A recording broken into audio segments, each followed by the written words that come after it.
यहाँ जो स्टोरी बताने जा रहा हूँ वो सिर्फ उन लोगों के लिए है जो इन्वेस्टिंग से कम मेहनत करके सिर्फ दिमाग का यूज करके पैसा कमाने पे फोकस करते हैं, ना कि सिर्फ गवर्नमेंट जॉब और प्राइवेट जॉब के चक्कर में ही लगे रहते हैं। तो इन लोगों से मैं हाथ जोड़ के माफी मांगता हूँ कि शायद मैं आपका टाइम बर्बाद करने जा रहा हूँ। तो चलिए स्टोरी को शुरू करते हैं। कुछ सालों पहले एक आदमी जिसका नाम टॉम मर्फी है, उसे कहीं से पता चलता है कि एक मकान जो बिल्कुल ही भूतिया लगता है वो कई सालों से कंपनी के पास बिकने के लिए पड़ा है, पर उस मकान को कोई भी खरीदना नहीं चाहता है। पर जब टॉम मर्फी को इसके बारे में पता चलता है तो वो जाकर उसे 10 लाख में खरीद लेता है, जो कि काफी महंगा सौदा था। उस मकान को खरीदने के बाद हर कोई हैरान था कि टॉम मर्फी ने इतना महंगा सौदा क्यों खरीदा, इसमें उसे क्या प्रॉफिट होगा। पर जो बात टॉम को पता थी वो किसी और को पता नहीं थी। वो थी ये कि मकान के साथ में उसके पास वाले 4 प्लॉट भी साथ ही मिल रहे थे, और उसे यह बात मकान बेचने वाली कंपनी के पास जाकर पता चली। फिर उसने उस मकान को तुड़वाकर उन 5 प्लॉटों को एक बिल्डर को 60 लाख में बेच दिया। तो 10 लाख की जमीन को जब 60 लाख में बेचा तो उससे सीधा सीधा 50 लाख का प्रॉफिट हुआ। तो अब आप बोलेंगे ये कैसे हुआ? तो देखिए, इन्वेस्टर बनने के लिए बाकी लोगों की सोच से अलग सोचना पड़ता है और अपनी रिसर्च खुद के स्तर पर करनी होती है, तब जाके कोई डिसीजन लेना होता है। यहाँ पर बाकी लोगों की सोच क्या थी कि उस भूतिया और खंडर से दिखने वाले घर की कीमत 10 लाख रुपए है, इससे उन्हें क्या प्रॉफिट होगा। अगर टॉम भी बाकी लोगों की बातों में आकर यही सोच लेते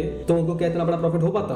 नहीं ना। टॉम ने खुद की रिसर्च की और कंपनी जाकर इसके बारे में ज्यादा जानकारी इकट्ठी की। तो ये कहानी आपको क्या सिखाना चाहती है कि जब भी आप कोई इन्वेस्टमेंट करें तो सीधे किसी की बातों में ना आकर खुद की रिसर्च अपने स्तर पर करें और तब जाकर कोई डिसीजन ले। अगर आप ऐसा नहीं करते हैं तो आपको लॉस और पछतावे के अलावा कुछ भी नहीं मिलेगा।